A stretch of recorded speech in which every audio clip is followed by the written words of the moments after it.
Salut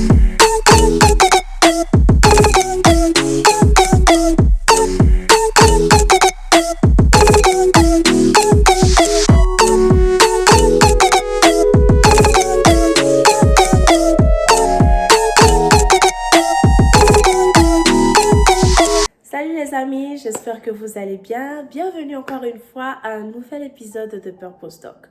Alors aujourd'hui, nous allons parler d'un thème très important. Nous allons parler des serviteurs de Dieu. Voilà, donc ce n'est pas une vidéo détaillée donc avec un point, il faut faire ci, il faut faire ça, mais c'est vraiment un cri de cœur en fait. Donc c'est vraiment un message que le Seigneur a mis dans mon cœur par rapport aux serviteurs dans la maison de Dieu. Donc quel que soit ce que tu fais, si tu es serviteur, si tu chantes, tu es dans le groupe musical ou la chorale, l'équipe des médias, monitrice ou moniteur, ou peu importe ce que tu fais dans la maison de Dieu, et même si tu es service d'ordre, tu es à l'accueil, c'est à toi que cette vidéo s'adresse. Donc c'est un cri de cœur tout simplement, c'est une parole que le Seigneur a mis dans mon cœur pour nous serviteurs de Dieu, pour nous servants de Dieu dans sa maison.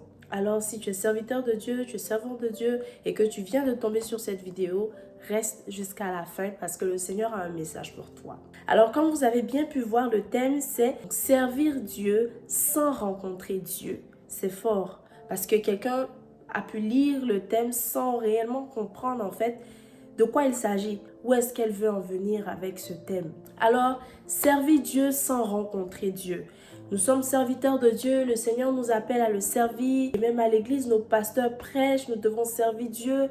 Nous devons nous engager en fait dans la maison de Dieu. On doit trouver quelque chose à faire. J'ai même fait des vidéos ici sur servir Dieu, l'importance de servir Dieu, comment servir Dieu, etc. Donc nous savons tous que c'est bien de servir Dieu. Alors on se dit, mais je sers Dieu déjà. Si je sers Dieu, c'est forcément parce que je connais Dieu. Mais comment ça se fait que je peux servir Dieu sans le rencontrer? Lorsque nous servons Dieu souvent à l'église, on se perd dans notre service. C'est-à-dire qu'on va à l'église, on va servir le Seigneur. Donc aujourd'hui, en tant que chante, je vais à l'église, je vais chanter, mais je suis tellement concentrée sur la méthodologie, la structure du chant que je dois exécuter. Je suis concentrée à diriger l'adoration, mais en même temps à tendre une oreille vers les choristes pour qu'elles puissent chanter de la façon dont on a répété. Je suis tellement focalisée à ne pas oublier les paroles du chant, donc à chanter textuellement ce que j'ai appris, ce que nous avons répété, que je m'oublie.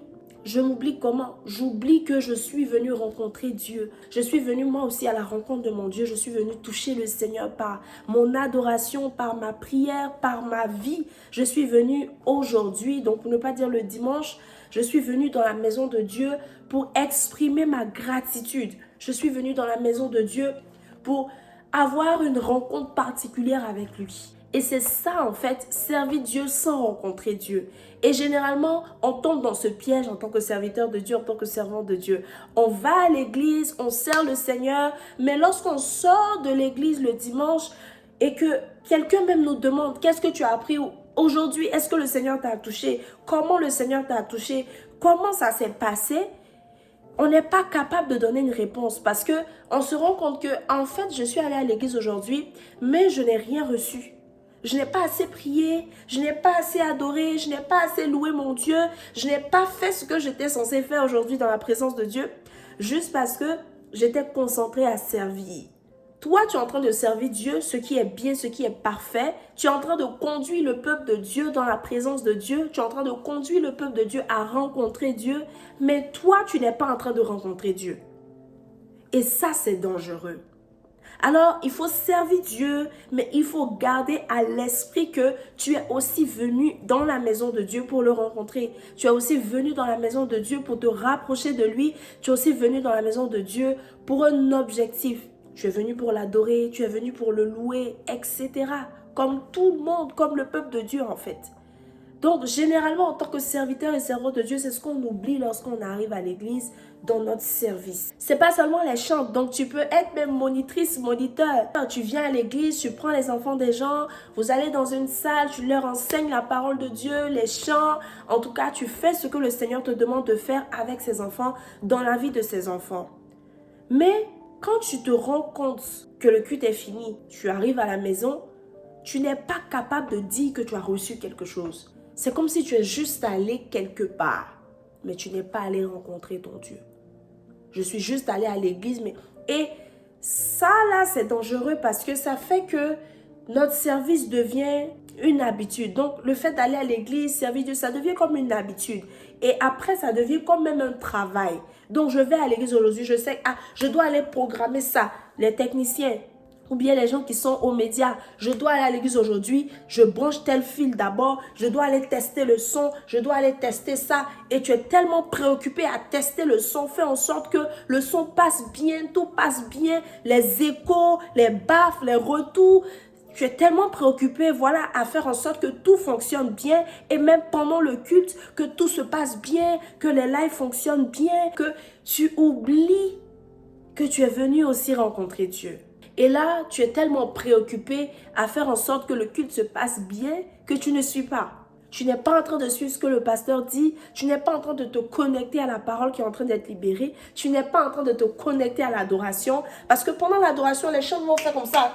Pardon, on monte le son. Oui, il y a d'autres qui vont dire, c'est trop fort, diminue. Il y a d'autres qui vont te faire signe, on ne s'entend pas. Il y a d'autres qui vont te faire signe, non, il faut comme ça. C'est compliqué. Dans toute cette mouvance-là, tu n'es pas en train de rencontrer ton Dieu. Et je ne suis pas en train de te blâmer parce que, en fait, tu es en train de faire un travail excellent. Tu cherches à faire en sorte que l'œuvre de Dieu se passe bien. Tu cherches à faire en sorte que ça soit une très belle expérience de culte pour tout un chacun. Donc, que ce soit pour les nouveaux membres comme pour les anciens membres. Que le culte se passe bien et que tout le monde soit à l'aise, tout le monde puisse profiter de ce culte-là, rencontrer Dieu dans les meilleures conditions possibles. Donc, tu fais un très bon travail. Félicitations, que le Seigneur te bénisse. Mais en même temps, il ne faudrait pas oublier que tu dois rencontrer Dieu. Je ne suis pas en train de te blâmer. Je ne suis pas en train de te dire que tu fais mal. Je ne suis pas en train de te dire que ce que tu fais n'est pas valable. Ce que tu fais est très valable. Le Seigneur est fier de toi. Le Seigneur voit le travail que tu abats et il te bénit. Il continuera à te bénir certainement pour ça. Mais tu dois retenir que toi aussi, tu es venu rencontrer Dieu. Toi aussi, tu as besoin de rencontrer Dieu. Toi aussi, tu as besoin de parler à ton Dieu, d'adorer Dieu, de louer Dieu, de célébrer son nom. Et toi aussi, tu as besoin d'entendre la parole, de la recevoir et même de l'écrire si possible. C'est ça souvent le petit piège dans lequel les serviteurs et servantes de Dieu tombent. Servir Dieu sans rencontrer Dieu. Alors, je suis venue aujourd'hui te parler à toi, serviteur de Dieu, servant de Dieu. Tu sers le Seigneur est fier de toi. Les anges même, ils t'acclament. Vraiment, le Seigneur est fier de toi, ton pasteur est fier de toi, tout le monde est fier de toi parce que tu fais un bon travail, un travail d'excellence. Et souvent même, tu n'as pas juste un seul poste à l'église, tu fais plusieurs choses. Mais dans ce service-là, trouve un moyen de rencontrer Dieu aussi. Dieu n'est pas seulement venu pour les autres, pour le peuple de Dieu. C'est pas seulement le peuple de Dieu qui doit bénéficier de la présence de Dieu. Ce n'est pas seulement le peuple de Dieu qui doit bénéficier en fait de la gloire de Dieu pendant le culte.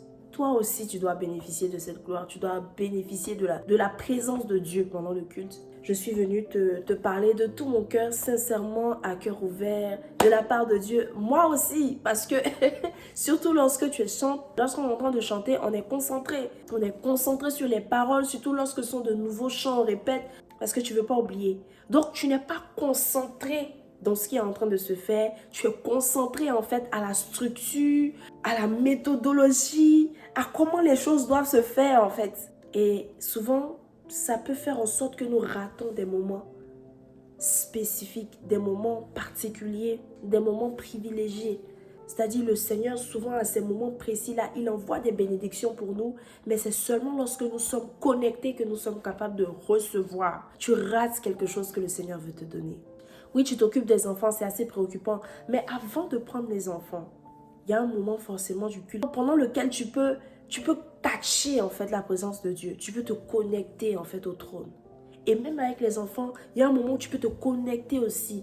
Oui, il y a un moment où tu vas prier avec eux. C'est un moment où tu peux te connecter à la grâce. Pendant ce moment, tu peux te connecter. Ou bien pendant que tu vas louer, adorer avec les enfants, tu peux te connecter à la grâce de Dieu. Si tu as l'accueil, tu es concentré vraiment, tu nettoies le temple, les gens vont venir, tu as arrêté, tu fais rentrer les gens, les gens sont assis et tu circules souvent pendant le culte, pendant la prédication. Parfait, tu fais en sorte que tout le monde soit à l'aise. Si quelqu'un a besoin de toi, tu es là, tu n'es pas loin. S'il y a un bébé qui pleure, tu es capable de prendre l'enfant et tout en temps pour que la maman suive. Mais toi aussi, il y a un moment où tu peux catcher la présence de Dieu, où tu peux rencontrer Dieu. Donc, c'est la parole que le Seigneur a mis dans mon cœur par rapport à nous, serviteurs et servants de Dieu dans sa maison, nous qui servons le dimanche ou même tous les jours de culte. Voilà, et c'est très important. Sers Dieu, mais en même temps, n'oublie pas de rencontrer Dieu. Tu es conductrice de louange et d'adoration. Pendant que tu es en train de conduire les autres dans l'adoration, ne te focalise pas trop sur ce qui se fait, sur les chœurs des choristes, sur les instrumentistes. Chacun va jouer sa part. Et même si ce n'est pas ce que vous avez répété, ce n'est pas ce que tu es censé entendre, adore ton Dieu aussi avec les autres. Pendant que tu guides, tu es en train de conduire le peuple de Dieu dans l'adoration, adore aussi. Pendant que tu loues, tu es en train de conduire le peuple de Dieu dans la louange, loue aussi. Ça me fait penser à une image quand on dit les nouvelles mamans quand elles accouchent. Quand le bébé dort, dort aussi. C'est-à-dire c'est comme si profite en fait du moment. Profite du moment. Quand le bébé est en train de dormir, dors aussi. Donc tu as fait dormir le bébé, là il est en train de dormir, mais tu ne le regardes pas dormir. Tu dors aussi. Donc je ne sais pas pourquoi, mais c'est l'image qui me vient. Quand on fait le bilan, on s'assoit à la maison, après le dimanche, on n'est pas capable de dire ce qu'on a reçu de Dieu. Et ça, c'est dangereux. Et souvent, c'était le jour de notre délivrance, c'était le jour de notre guérison, c'était le jour de notre bénédiction. Notre moment était là, notre saison était arrivée. Et c'était notre temps de saisir cette saison, cette bénédiction. Mais nous n'avons pas pu la saisir parce que nous ne sommes pas allés rencontrer Dieu, nous sommes juste allés le servir. Donc, je suis sûre que tu écoutes ça et tu te rends compte de beaucoup de choses. Quand tu t'assois et que tu essaies de faire un bilan rapide. Donc, depuis le début de l'année, je vais à l'église. Qu'est-ce que j'ai reçu en tant que serviteur et servante de Dieu? J'ai servi. Et souvent, j'étais très contente même de mon service. Mais qu'est-ce que moi j'ai reçu? Qu'est-ce qui s'est passé depuis que je vais à l'église chaque dimanche depuis le début de l'année? Quels sont les moments forts? Et même le dimanche passé, pour ne même pas aller loin. Juste le dimanche passé, quand tu es allé à l'église, qu'est-ce que tu as reçu de Dieu? Quel a été le moment fort? Est-ce que tu as pu louer ton Dieu de tout ton cœur? Tu as pu l'adorer? Tu as pu ouvrir ton cœur? Tu as pu te connecter à la parole? Pose-toi ces questions. Si c'est positif, gloire à Dieu. Donc tu es un excellent serviteur, mais en même temps tu rencontres ton Dieu. Félicitations, que Dieu te bénisse. Mais si tu te rends compte que c'est négatif, tu es un excellent serviteur, mais tu t'es perdu dans ton service et que tu te rends compte que tu n'es plus en train de rencontrer Dieu les dimanches, essaie de prier pour que Dieu t'aide à trouver la bonne façon, la méthode. Parce que souvent tu te dis, il n'y a tellement pas le temps en fait. Je sais, je suis obligée d'être concentrée. Donc je ne sais pas à quel moment rencontrer Dieu. Prie le Seigneur et il va te guider. Que le Seigneur te bénisse, que le Seigneur te bénisse. J'espère que tu as aimé cette vidéo. Si tu l'as aimé, n'hésite pas à mettre un pouce. Et commente aussi la vidéo, dis-moi ce que tu en penses. Parle-moi de ton expérience. J'ai bien envie de savoir, ça m'intéresse beaucoup. N'hésite pas à partager avec tes amis serviteurs et servants de Dieu, avec ta famille. Et surtout, n'hésite surtout pas à t'abonner à cette chaîne pour avoir plus de contenu et pour être béni par le Seigneur. Amen. Donc, que le Seigneur nous bénisse. Et sur ce, je te dis à la semaine prochaine pour un nouvel épisode de The Purpose Talk. Sois béni.